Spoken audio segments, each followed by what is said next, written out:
Extraordinary survey published by many papers today. It's on the front page of the Times that half of Generation Z, or Z, depending on how you prefer to pronounce it, want Britain to be ruled by a dictator. Just let me read this to you. Is this people in their early 20s? This is people late teens and early 20s. Aged between 13 and 27.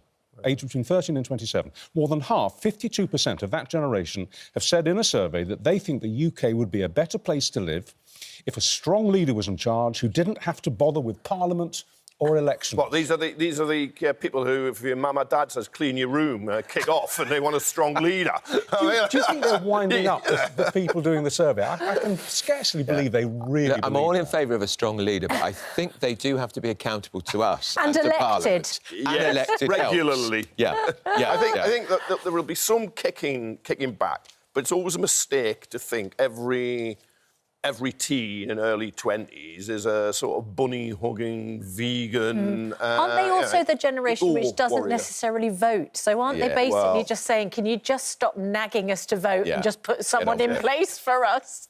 But they always kick against authority. That's what I like. And they want an authoritarian. It gets slightly worse. A third also suggested the UK would be better off if the army was in charge. Right. They want a military dictatorship. Yeah. And you know what? They won't join the army, which is why it's having a big problem recruiting Well, they might have to if it's a military dictatorship, because they might get conscription. Let me give you one more. That would be straight in.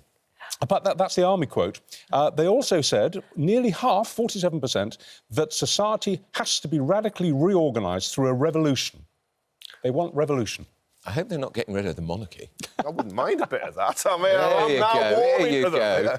Well, it does show that Generation Z is full of disillusion. They completely have no...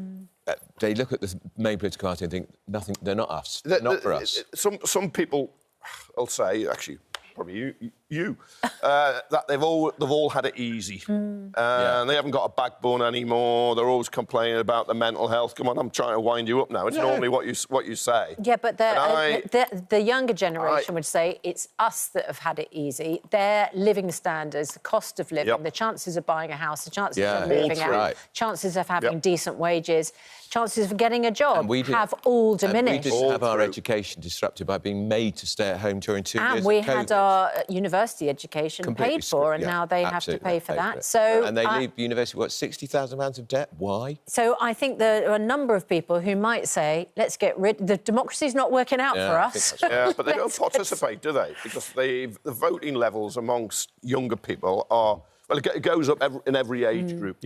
Older people vote. Hasn't saved the winter fuel allowance, but it has got the triple lock on pensions, while younger people just tend not to vote.